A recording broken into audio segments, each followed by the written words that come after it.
My name is Shazelle Muhammad Nian, and I'm the founder of African Link Initiative, or ALI for short.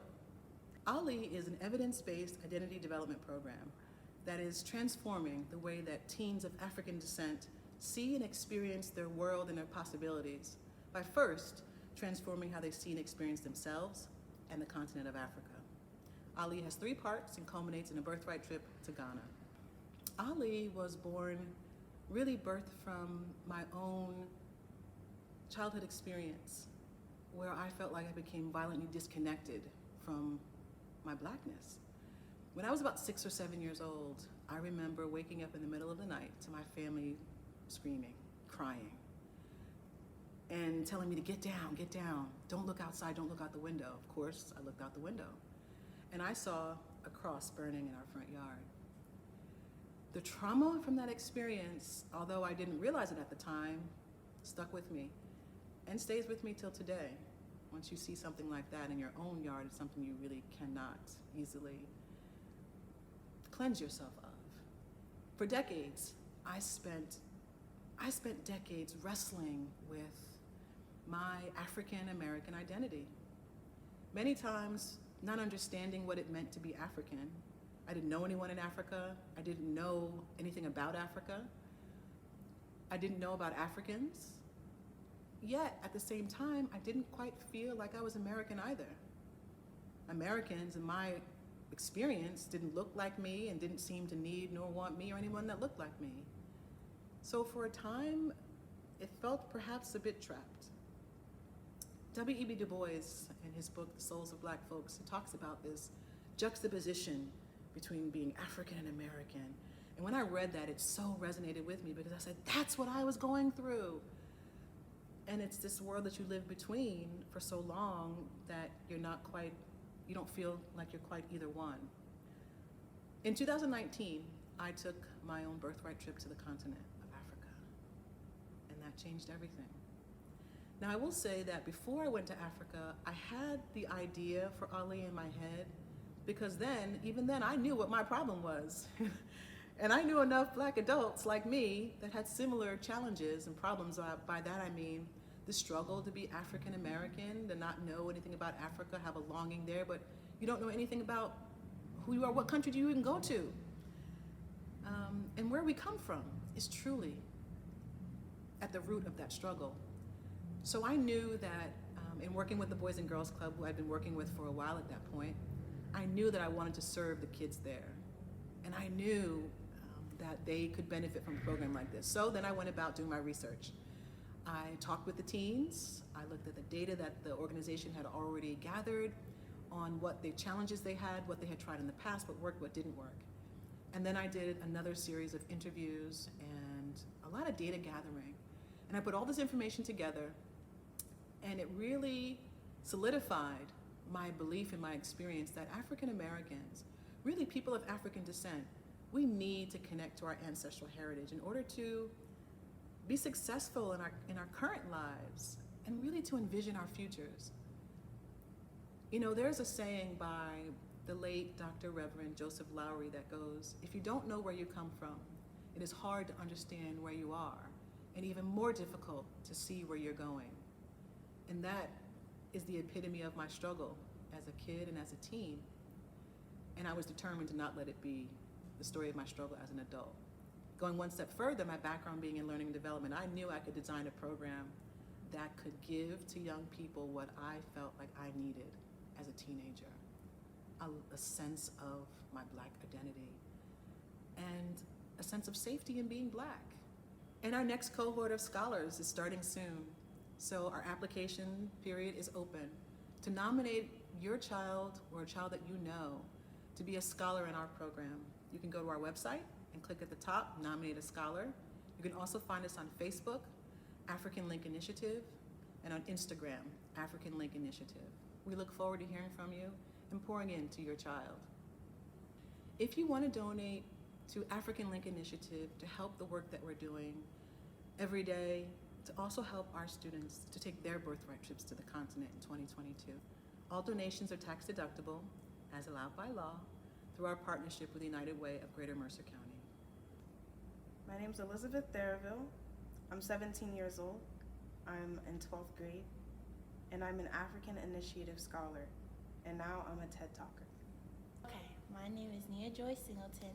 I'm a ninth grader.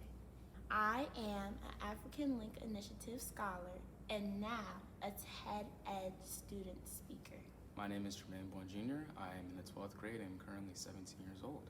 I was previously an African Link Initiative Scholar and currently I'm a TEDx speaker.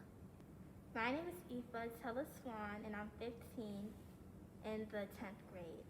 I am an African Link Initiative Scholar and now I'm a TEDx speaker. My name is Xavier Penn. I'm 14 years old. I'm a ninth grader attending the Lawrenceville School. I am a Ali scholar, and now I am a TEDx speaker.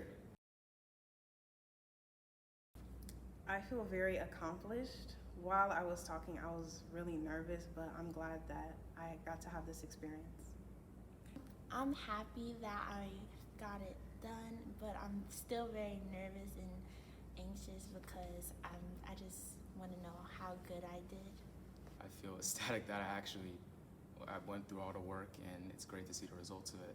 And I'm excited to see what comes next. I feel so relieved. I was so nervous and scared before, but it wasn't that bad.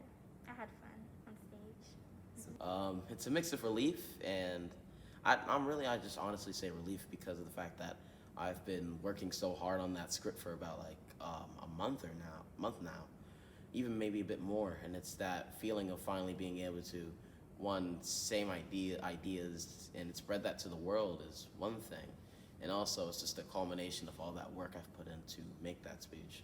So yeah, I feel like it's like that feeling of relief. Yeah. The title of my speech was Haiti, What Happened to Us?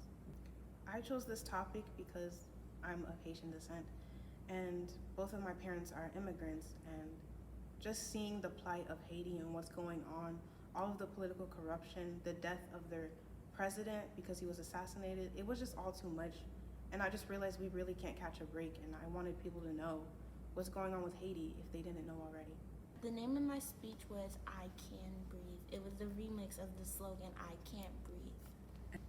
I chose police brutality because I believe that police reform is very important because there's a lot of black bodies and the slaughter of black bodies that need to be fixed, and there's needs of laws that need to be changed.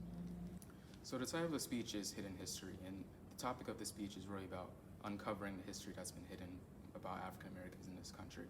And I talk about like the process I went through when I was younger, like researching about gerrymandering, redlining, and lost cause revisionism, and how that really had a major impact on how I viewed myself in the world.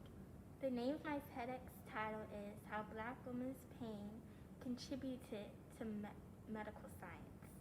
I chose this topic because this isn't really talked about in mainstream media and not even in the black community a lot, and I wanted to shed light onto it.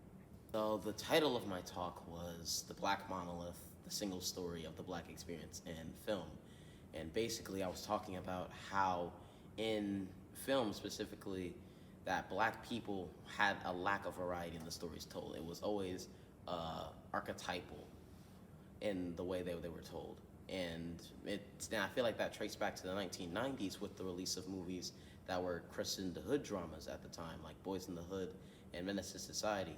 And it's not because that they were inaccurate depictions of the black experience, it's that due to their proliferation in that 1990s period, they became synonymous with the black experience. And the black experience is not a monolith.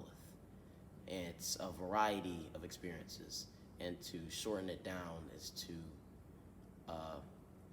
destroy what the black experience truly is. Ali was very helpful, and every time we met, we were so productive with our time.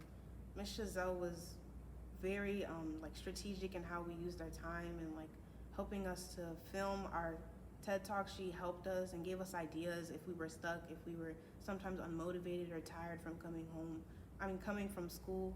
So she was very helpful, and just the whole program is very pivotal for the growth of students. So I really think people should join. Ali has been instrumental in helping me prepare by Our lessons have been helping me with my talk because I feel open to my ideas, and Ms. Giselle has helped me speak out more. Well, Ali, first of all, I just want to thank Ms. Giselle for all the work she's done in both the TEDx talk and the African Link Initiative. You know, she's done a lot of work to make sure that we do well, and I just want to say thank you in this interview, first of all. And African Link Initiative really, like, I always knew, like, oh, I'm from Africa, right? Like, you don't really think about that. But to know, like, oh, I'm from the Bamileke people of Cameroon, who are excellent business people, like, that's a legacy that you have to maintain. And that's something you know, like, you come from greatness. And, like, I've always heard that, like, oh, you come from greatness, you come from kings and queens, but it's really comforting and assuring to see that, like, on paper, like when you get the DNA results. So. Ali prepared me for putting my passion into my work while also balancing it out with facts and sources and research too. Well, Ali helped me prepare in a lot of ways. I definitely say with practicing speaking out my speech and diction, as they said, prosody. I think they said from like a TED talk we watched. It was able to help me show what ideas I wanted to really emphasize in my talk. For example, when I wanted to talk about like a quote from Chimamanda Ngozi Adichie's talk, The Danger of a Single Story, it was to like put emphasis on that because that's an important part of my speech. And also it helped me even come up with my speech in the first place because they just said, think of your interests and then base your speech off of that. And some of my interests, one of them is writing and storytelling. And I wanted to not only mix my like personal experience with watching film and what I've noticed in film is that with that angle that I enjoy writing and that angle of what archetypes exist that make it so that it lacks variety. So I think that was really what helped me come up with my speech for the African Link Initiative, helped me come up with my speech really.